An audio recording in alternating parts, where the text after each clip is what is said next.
Hello everyone, welcome to this week's video. So for this video, I thought I would do a little story time and tell you a bit more about my pageant journey and quite how I got to be Miss Great Britain in the first place. So go and grab a hot drink and let's get started. So what a lot of people don't actually realise is that my pageant journey started 10 years ago. Back in 2015, I stumbled across a pageant called Miss Hampshire, which at the time was a regional competition for a system called Miss England. I always wish I remembered the story of just how I first came across pageants, because I think it'd be a really lovely story to be able to tell, but unfortunately, I have no idea. I was 17 at the time, knew nothing about what pageants involved, and to be honest, wasn't super confident at the time. So I entered and the competition actually only had 2 weeks to go before the final. And I was suddenly involved in this world. There was so much involved and little 17-year-old me was, to be honest, a little bit overwhelmed. But I did my best. I remember I did a 100 length charity swim. I made my eco dress out of quality street wrappers. I'm actually gonna put a little photo here of my eco dress. I'm sure you can see it wasn't a high quality production, that's for sure. So I arrived at the final and I was just blown away by these girls. I'll put a little group shot here, if I can find it. Frankly, I just had no idea what I was doing at all. So it's fair to say it was no surprise when I placed virtually last. I think I came 7th or 8th out of 9. But it's fair to say I caught the pageant bug and I'd absolutely fallen in love with it. And actually the person who won Miss Hampshire that year, I will put a photo here in case you recognise her, is Larissa Palmer-Hurst, and we have been really good friends ever since. So fast forward a couple of months and I'd actually decided I wanted to give pageants another go. So had entered a pageant called Miss Teen Great Britain. I must admit, I didn't get particularly far into the process with Miss Teen Great Britain before, unfortunately, life had other ideas. As many of you probably already know, in June 2015, I actually lost my mum, who was, at the time, my last surviving parent in a car accident. It threw my whole world upside down. I was left at a month after my 18th birthday, navigating life without either of my parents. So it's fair to say that for quite a long time, I didn't go anywhere near pageants. So now we're going to fast forward all the way from 2015, right the way through until November 2023. And this is where it starts to get interesting. At the time, I'd not long moved back from London, having worked in the city for about 2.5 years. For me, at that time, I was looking for a hobby and I was looking for a way to make friends. So you remember I talked about a lovely woman called Larissa Palmer-Hurst earlier on who won Miss Hampshire. So in 2023, Larissa won the title of Miss Great Britain 2023-2024. And that for me was a big moment because I saw it on social media and I thought, pageantry is always something I've wanted to get back into, so why don't I enter? So in November 2023, I filled out an online application form to enter a system called Miss England. So re-entering pageantry, I thought that Miss England would be the perfect place to start for me, having been where I began at this point 8 years ago. So I entered, was awarded a place in the semi-final, and then actually around Christmas, New Year time, they did a virtual talent round. As a result of that, I actually won the talent round with a poem that I wrote at the time, and so was awarded a place in the final of Miss England to take place in May 2024. As part of that, I was awarded my first ever title, which was the title of Miss Southampton. Also totally just realised that I've been holding this up the wrong way. There you go, Miss Southampton 2024. I also got this tiny little tiara, which was my first ever pageant crown. Over the next 4 or 5 months, I worked so hard.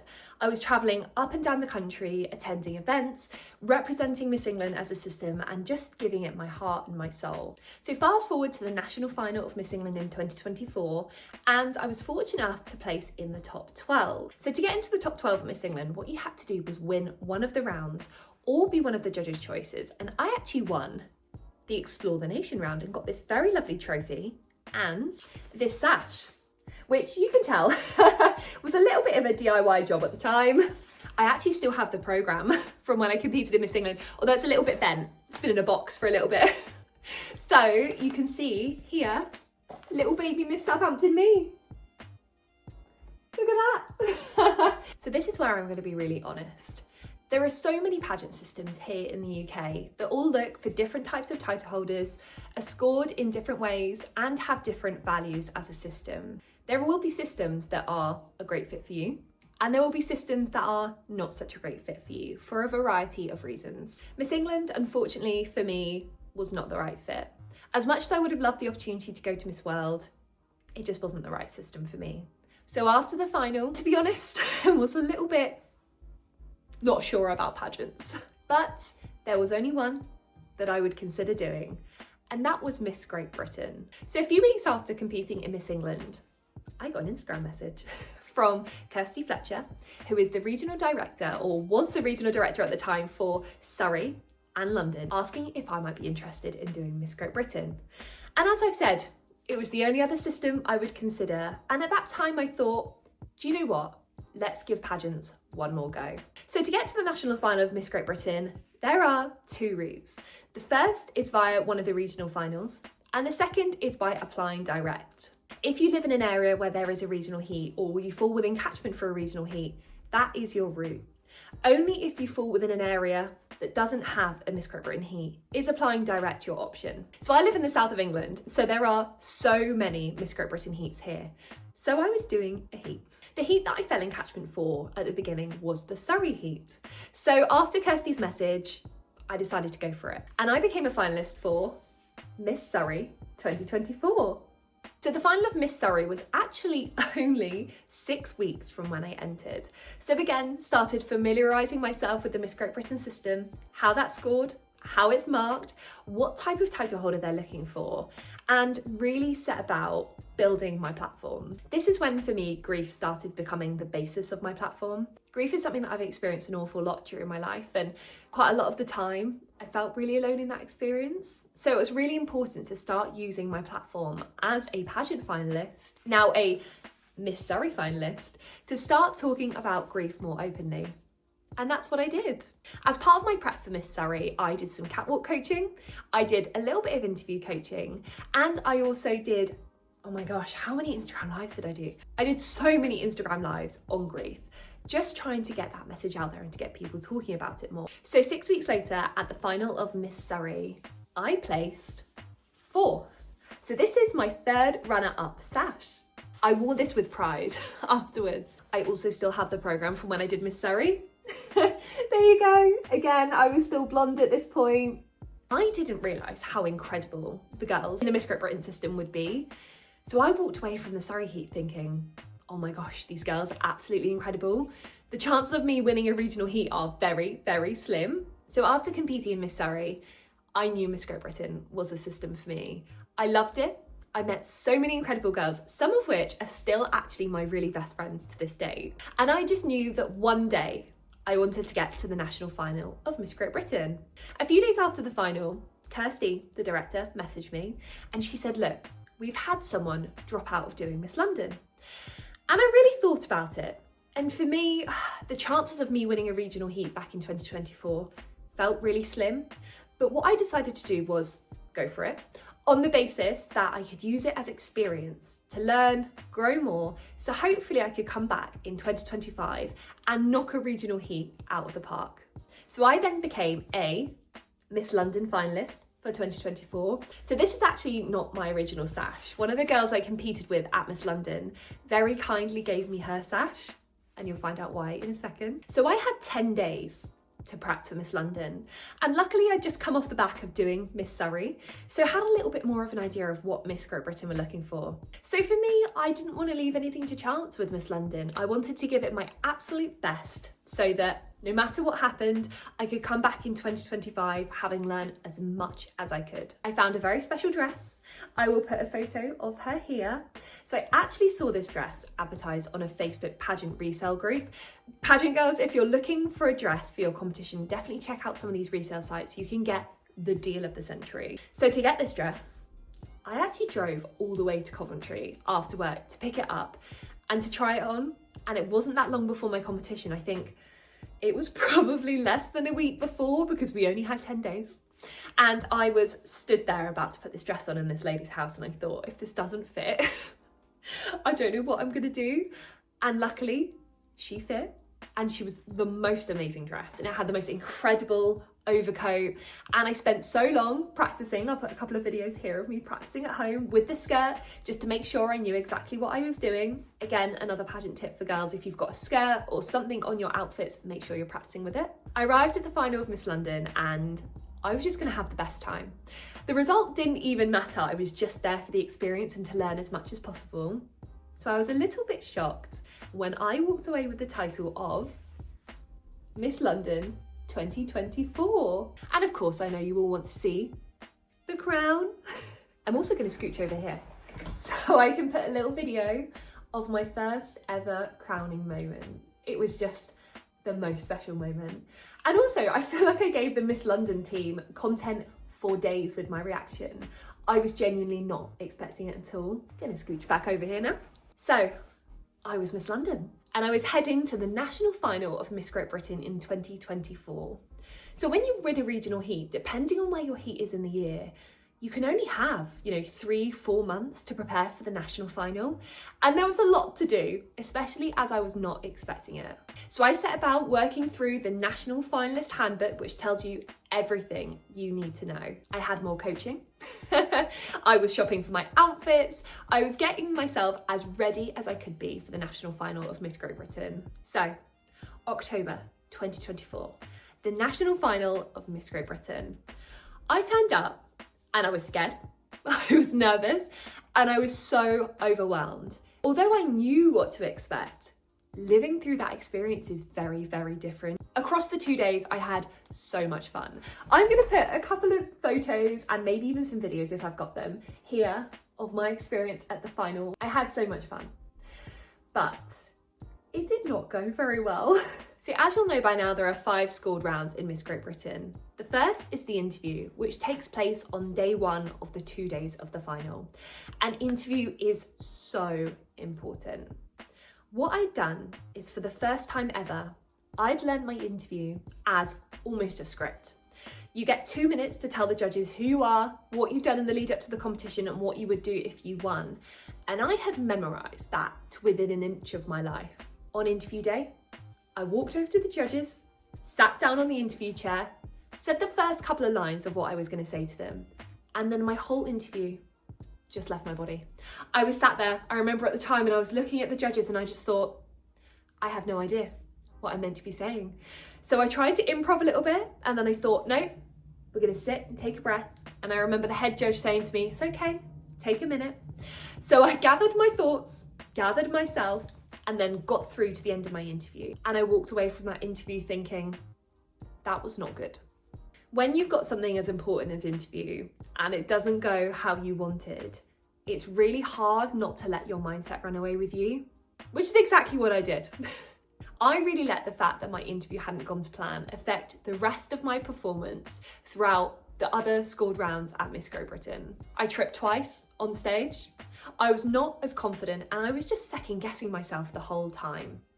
The moral of the story is I put too much pressure on myself, was feeling the nerves, and it just went completely wrong.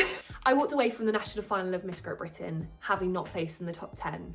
And about 2 weeks later, when I got my scorecard back, I realised I had not even placed in the top 20 in the Miss category.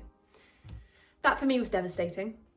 I can really relate to girls who've been in the same position as me, but at the same time I knew I hadn't brought my best and I knew that there was more that I was capable of doing. So I went home and I was thinking about Miss Great Britain all the way home on the drive. And when I got home, I sat there and I thought, is this the right fit for me? I'd had an experience before where I was in a system that wasn't quite the right fit for me, but having won the London regional heat, which was a really competitive heat, there were 26 people competing in London the year I won, and there was 30 people competing in Surrey. I knew that there must be a chance I was a decent fit for the system, otherwise I wouldn't have won that regional heat.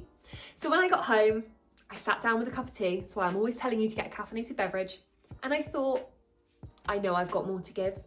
I just know in my soul. So I went online, filled out that application form and sent it in. And then 2025 began. So deciding I wanted to compete again in 2025, the first thing I had to do was fulfill my year of reign as Miss London. It's really important when you win a regional title that you make the most of it. You know, there were 25 other women that would have loved the opportunity to be Miss London. And having worked in London, you know, I was working for a London law firm at the time, the opportunity to be a representative for the capital was just something that will stay with me forever. So I really set about using my time as Miss London to grow. That was my goal, growth. I really made the most of my reign as Miss London. I'm going to scooch over here and pop some photos and videos of some of the incredible things I got up to. One of my personal highlights was this very iconic photo shoot I did in London with the gorgeous Charlotte Clemmy, as well as other opportunities to be a representative for London. I carried the flag at the Commonwealth Fair, which was just incredible. Now, I've talked about this notepad a lot, but I have it here. So when I decided I was going to enter Miss Great Britain again, I went and bought this notepad. This is a very bright blue notepad. It was as close to the Miss Great Britain blue as I could get. And in the front of it, I wrote, Miss Great Britain 2025-2026. I spent so much time thinking about who I wanted to be when I stepped on that stage again the following year. And I made a plan to become her. And you bet I was going to stick to this plan. The first thing I did was start by analysing my current position, which was all the scored rounds. It was the optional side awards. It was what my focus was. It was what all the deadlines were going to be. It was, you know, I've literally got here, platform. What is my brand? You know, who am I? What is my personal story? What is my personal brand? And I started to make the first of many, many, many to-do lists. I came up with plans, I wrote down notes, I analysed, I did literally everything possible. And then every now and then I would check in. This is one of my check-ins, GB update. And this is like what I've done, what I've got to do, and then my packing list at the bottom. So for me, I became really intentional about my preparation. And that was even before I knew that I was going to be able to compete in Miss Great Britain again. So I'm probably going to do another video in future about exactly what I did from 2024 to 2025 that allowed me to be in the best possible position to compete at my best in October 2025. So going back in 2025, I was really, really lucky that I was actually awarded a spot to go directly back to the national final. So I didn't need to compete in a regional heat. The main reason I was awarded that opportunity was because my Miss London handover was way after any heats that I would have otherwise been eligible to do. So I was awarded the title of Miss Wiltshire 2025. And the reason I was awarded the title of Miss Wiltshire is because it's where I was born. But fast forwarding all the way through, I became Miss Great Britain Wiltshire in July of 2025.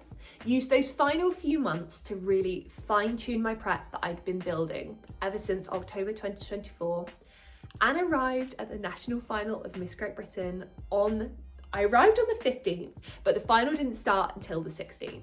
This time, I wasn't going to let anything go wrong. I went into my interview having prepared in the way that felt best for me, knowing that inside out, went in and I walked out just thinking, do you know what? I'm not sure that could have gone better.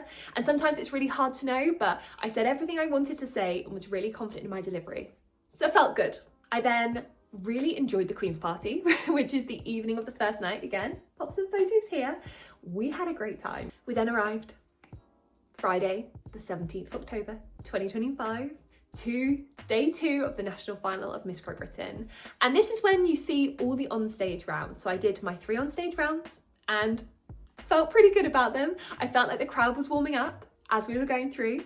I've done a whole video where I've actually watched my performance, which I'll try and link down below so you can see exactly my performance across those onstage rounds. We then had the awards announced and I found out that I won the Best in Interview award.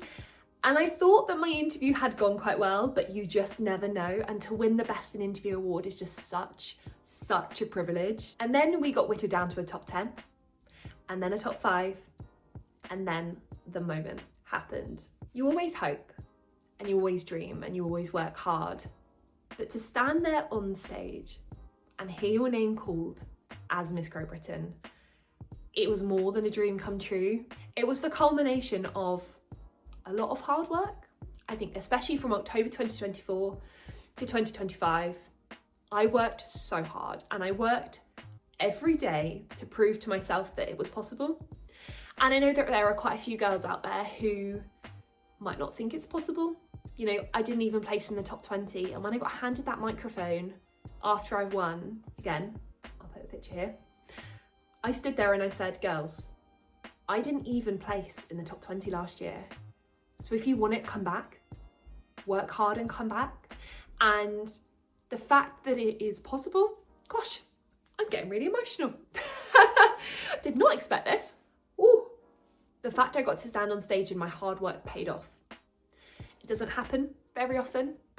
And there is an element of luck. You know, in pageantry, we always say, different judges, different day, different result. But for that result to be me, yeah, that was pretty special. So exactly 10 years and 7 months on, since I first stepped on a pageant stage back in 2015, I became Miss Great Britain 2025, and importantly 2026. We're not done yet.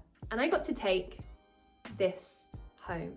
What I would say as well is, when I turned up at the national final of Miss Great Britain 2025, the result had become irrelevant. For me, I'd spent a year becoming the best possible version of Alice, you know? I was never going to be the best possible version of any of the other girls competing. I could only be the best me. And if that's who the judges were looking for that year, then fantastic. If not, it didn't matter. I always say that you can never control the outcome, only doing your best. And you bet I was determined to do my best. And regardless of the result, I would have walked away really proud. So there you have it. That is my pageant journey, spanning 10 years and 2 crowning moments. You should see the mess I've made and all the stuff that I have on the floor from all of my competing history. It's going to take quite some tidying up. I really hope you've enjoyed this. If you have, don't forget to leave a comment or a like to this video and subscribe to see more from me, yours truly, and I will see you next week.